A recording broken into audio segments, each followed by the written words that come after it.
స్త్రీలు ఏ పుస్తకాలు చదవవలసిన అవసరం లేకుండా సహజంగానే గొప్ప తెలివితేటలు ఉన్నవాడని శాస్త్రం చెప్పింది. పుస్తకాలు చదవక్కర్లేదు.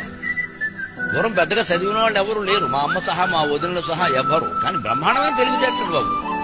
2 బంగాళదుంపలు ఉన్నాయి, 4 గెస్టులు వచ్చారు, సర్దిసేవాళ్ళు, ఉల్లిపాయలు వేసేవాళ్ళు. ఉల్లిపాయలు ఎన్ని వేసినా అది బంగాళదుంపలు వేపుడే, ఉల్లిపాయ వేపుడు ఉండదు. ఇది తెలివి. ఈ తెలివి మగాడికి ఉండదు. తెచ్చుకోమని చెప్పాను కదా అని అదో కేకలేస్తాడు ఇక్కడ.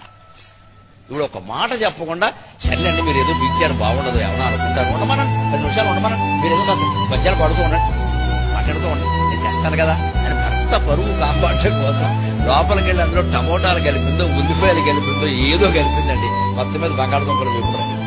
అందులో 2-3 బంగాళదుంపల ముక్కల పైన కనపడినా సరే బంగాళదుంపల వేపుడే కానీ దాన్ని ఉల్లిపాయలు వేపుడు అనడానికి శాస్త్రం అంగీకరించింది.